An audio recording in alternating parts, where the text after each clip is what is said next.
Hello, vous tous de cette communauté, j'espère que vous allez très bien. Hier, on a commencé par le dire, Jésus revient très bientôt. Et aujourd'hui encore, cette parole n'a pas changé. Et on a aussi dit que cette phrase est une parole de consolation et de soulagement pour les élus, c'est-à-dire pour ceux qui ont accepté le Seigneur Jésus dans leur vie et qui marchent dans la vérité, la justice et la sanctification. Par contre, pour ceux qui ne l'ont pas encore accepté, cette parole produit certainement un sentiment étrange, un effet étrange. Soit un sentiment de peur, un sentiment de crainte, ou encore un sentiment de doute, ou certainement vous êtes amené à contester le caractère véridique de cette parole. Ou vous vous posez la question de savoir si cette parole est vraie, si cette histoire de Jésus-Christ est encore vraie. Alors si vous faites partie de ceux qui éprouvent ce sentiment, j'aimerais tout simplement vous dire que la bonne nouvelle est que Jésus-Christ revient bientôt. Et il est à la porte de votre cœur, il est en train de taper, il est en train de frapper, il est en train de toquer. Il veut que vous puissiez lui ouvrir la porte aujourd'hui, que vous puissiez l'accepter dans votre vie aujourd'hui, que vous preniez la résolution, l'engagement de l'accepter aujourd'hui, de commencer par marcher avec lui. N'essayez pas de remettre à demain votre salut.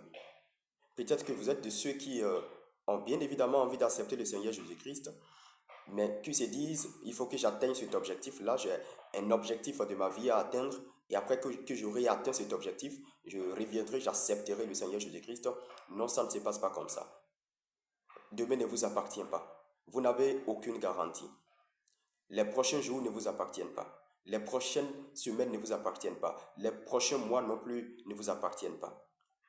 Celui à qui appartient le temps, celui à qui appartient demain, c'est lui-même qui est à la porte de votre cœur et qui est en train de frapper, qui est en train de demander que vous puissiez lui ouvrir la porte aujourd'hui et l'accepter dans votre vie, aujourd'hui là même. C'est justement parce qu'il sait que demain ne vous appartient pas. Alors, prenez la bonne résolution. Si vous avez écouté ce message et que vous avez été touché, vous avez envie d'accepter le Seigneur Jésus-Christ dans votre vie, répétez cette courte déclaration avec moi. Seigneur, merci parce que tu m'as encore donné la conviction que demain ne m'appartient pas. Tu m'as encore convaincu de ce que je fais partie de ceux qui sont destinés à être sauvés. Merci parce que tu t'es révélé à moi. Je viens à toi aujourd'hui. Je reconnais que tu es mort pour moi à la croix. Je reconnais que tu es ressuscité et que tu es à la droite du Père, tout ça pour moi. Je reconnais que je suis pécheur. Alors, je demande que tu me pardonnes. Lave-moi par ton sang que tu as versé à la croix.